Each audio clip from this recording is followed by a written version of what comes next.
entrei para a política, voltei para São Paulo trabalhar na Record, na Rádio Bandeirantes, trabalhei na Bandeirantes um tempo. E como é que o senhor está vendo hoje a narração esportiva pelo rádio? Já no seu tempo tínhamos o gol aí com um G, vários Os e muitos L's, é? Eu acho que é muito comprido o gol que fazem hoje. Eu fazia mais depressa porque o tempo no rádio é precioso, é muito caro. De modo que eu transmitia o jogo, o gol era rápido e já continuava o jogo falar em outros assuntos. Mas hoje há um gol muito comprido que foi criado pelo nosso saudoso companheiro, o Rebelo Júnior, que transmitia muitas corridas de cavalo. Lembra? Pois não. E aí transferiu essa rapidez pro futebol. Na rapidez foi, graças a Deus, eu iniciei isso em 1931. Eu estava na Rádio Educadora Paulista, trabalhava ali na rua Carlos Sampaio, aqui perto da Avenida Paulista, e houve um jogo no Paulistas e Cariocas, Paulistas e Paranaenses, no Campo da Floresta. Perguntaram se alguém podia transmitir. Eu já vinha da imprensa, fui também repórter de jornais, tinha trabalhado já antes na Rádio Educadora em 1929, 30, e então me dispus a tentar fazer a transmissão do Campo da Floresta, e foi assim que irradiei o primeiro jogo, assim, em caráter profissional permanente, em 1931. Que coisa. Agora Aí, quais... 60 anos, Milton, você não tinha nascido ainda. Ah, não, nasci 20 anos depois, em 1951. Agora, me diga uma coisa, ô Nicolau Tuma, quais eram os grandes narradores do seu tempo? O senhor narrou futebol muito bem, mas quais os outros narradores que marcaram a época? Bom, no princípio era só eu mesmo, né? No princípio era só eu. Depois de mim, houve umas tentativas. Eu estou falando aqui de São Paulo. Depois de mim, na Record, quem eu me lembro, foi só Geraldo José de Almeida. Houve uma tentativa do Gabos Mendes, mas ele tentou só, mas, vamos dizer, foi uma tentativa só, não continuou, foi mais o grande redator que nós tivemos. Tá. Mas o Geraldo José de Almeida foi quem continuou as minhas redações na Record. Quer dizer que o senhor foi o primeiro narrador esportivo do rádio, é? Eu acredito que nesse estilo, sim, porque antigamente transmitia-se do microfone por telefone, transmitia-se notícia do campo. Agora, a irradiação em si, lance por lance, tintim por tintim, como eu dizia, eu creio que fui eu que comecei, porque não conheço ninguém antes de mim, não. E quem era uma invenção. E quem era a equipe? O senhor narrou sozinho o jogo lá da Floresta ou tinha comentarista, repórter também? Não tinha nada, eu era tudo, eu era comentarista, eu mesmo carregava o microfone, ia de bonde para transmitir, porque naquele tempo a gente ganhava muito pouco, e ao mesmo tempo não tínhamos uma organização de sustentação das irradiações. Era uma coisa toda improvisada, era um artesanato do rádio. O que eu conseguia é que às vezes eu transmitia o jogo na cabine de imprensa e sempre obtinha no intervalo assim, um apoio de algum dos companheiros, como o Tomás Mazzoni, o Pimenta Neto, Araquém Patusca, o saudoso Araquém, quando deixou, mesmo antes de deixar o futebol, às vezes ele me dava uma mãozinha fazendo um comentário. E qual foi esse jogo primeiro que o senhor narrou mesmo lá na Floresta? São Paulo, Paulistas e Paranaenses. E lembra o resultado, não? Eu acredito que foi de 8-0. 8-0 para São Paulo, né? Sabe o que é? Naquele tempo, os outros estados não tinham ainda uma organização esportiva. O interior, então, muito menos. Mas hoje nós vemos que o futebol cresceu bastante. Hoje nós temos em Minas Gerais, isso fora São Paulo e Rio, que eram os dois polos que disputavam a preferência antigamente. Nós temos o Rio Grande do Sul, temos Pernambuco, Bahia, enfim, nós já temos hoje Paraná mesmo, já temos alguma coisa, uns bons jogadores. Sem dúvida. Eu vou te contar uma. Quando eu era deputado federal no Rio de Janeiro, e a capital foi transferida para Brasília, isso há 30 anos passados, ou 31 anos, em 1960, você sabe que inauguraram lá o primeiro campo de futebol. E eu tive o privilégio de dar o pontapé inicial. Eu irradiei o começo do primeiro jogo de futebol realizado em Brasília.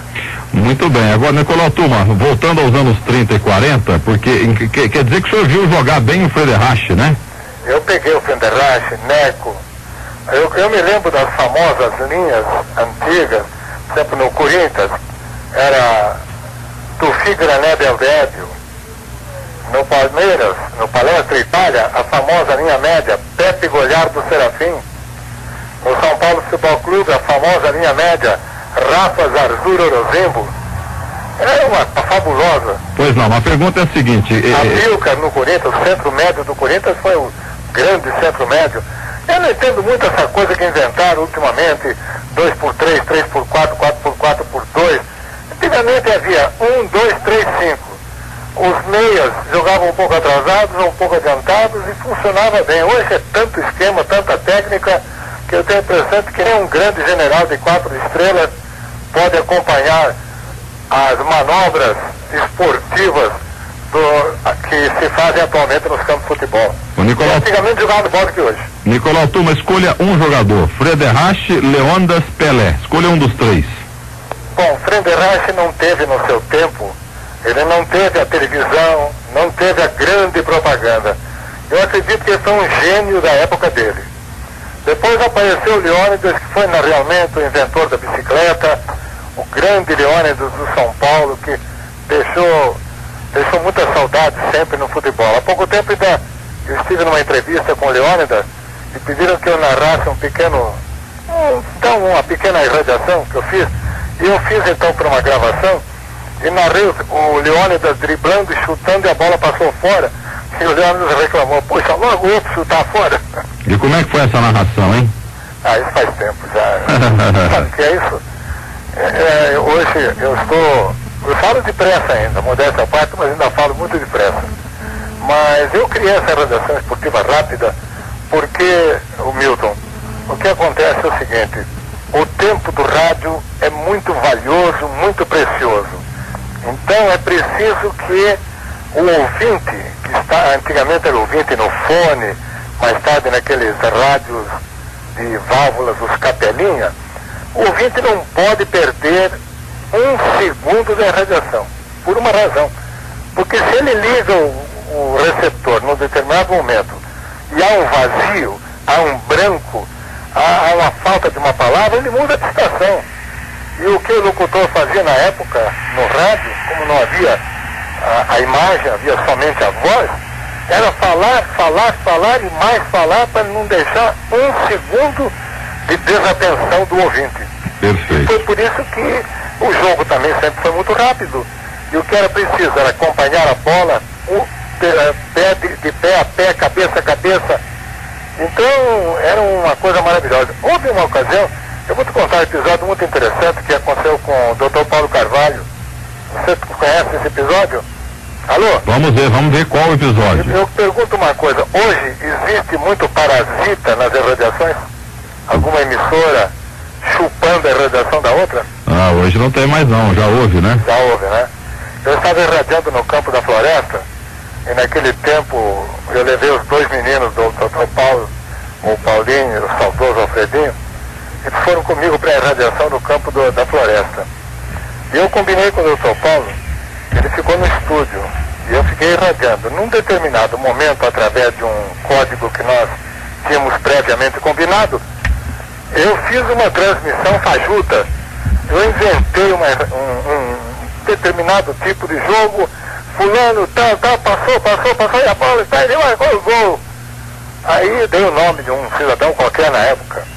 E aí a outra emissora que estava parasitando imediatamente disse: no campo da Floresta, o jogador tal marcou o primeiro gol. Aí o Dr. Paulo entrou na linha e desmascarou a parasitagem. E disse: absolutamente não existe ninguém com esse nome, não aconteceu gol nenhum. O Nicolau Tuma continua transmitindo do campo da Floresta o jogo tal. Tá bom, senhor Nicolau Tuma, para completar então, o primeiro narrador esportivo, 1931. Eu queria... Nós temos o Silvério, temos o da Bandeirantes, abrem-se as cortinas. O Fiore. O do Fiore Filhote. Agora, o Nicolau Tuma, é o seguinte: eu queria que o senhor contasse para completar um momento de São Paulo e Palmeiras, ou São Paulo e Palestra. Qual o jogo inesquecível? O senhor deve ter narrado muitos jogos entre São Paulo e Palestra Itália. Aí eu narrei no campo do Palestra e o São Paulo perdeu por 1-0. E o gol foi marcado pelo ponta direita Avelino. Eu estava na quina da cabine de imprensa do antigo campo do Palestra Itália eu estava transmitindo e o Avelino marcou um gol inesperado. O goleiro do São Paulo era o José, é um húngaro, você não se lembra dele, que faz muito tempo isso. Então eu entrevistei o José depois, achei muita graça no jeitão dele falar. Eu perguntei, que tal, José, que você esperava esse gol? Disse, sabe, quando vi a bola entrando no gol devagarinho, eu vi que todas as notas de 500 estavam indo para o outro lado. E quanto é que foi o jogo, lembra ou não? Ou é exigir muito? Eu acredito que ficou no 1-0, 2-1, não tô, sabe, já faz mais de 50 anos isso. Eu deixei de transmitir futebol profissionalmente, em caráter permanente, em agosto de 1942. Agora esse jogo aí do goleiro José foi em que ano? Foi em 42. É porque em 42... 41, por aí assim. O Palmeiras em 42... Agora fizeram também umas realizações muito... Eu fiz uma música uma marchinha carnavalesca junto com o Roberto Splendore. Uma vez o Screte Paulista, em 1933, jogou em São Paulo e estava chovendo muito, e os paulistas ganharam dos cariocas por 2-1. Jogava nesse tempo Hércules, Luizinho, na linha do São Paulo, Araquém, Valdemar de Brito, Armandinho.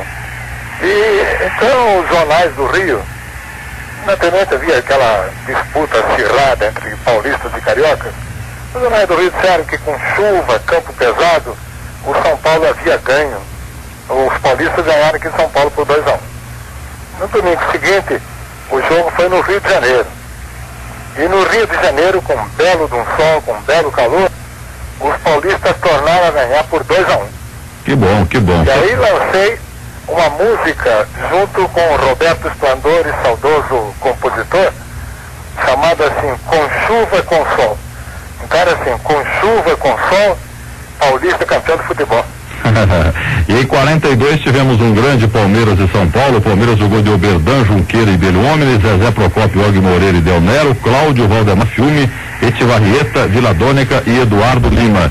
O São Paulo, Doutor Piolim Virgílio, Lola Noronha e Silva, Luizinho, Valdemar e Brito, Leondas, Remo e Pardal. Esse jogo aí determinou o título ao Palmeiras, campeão de 42 e o Corinthians. Como é que vai ser, né?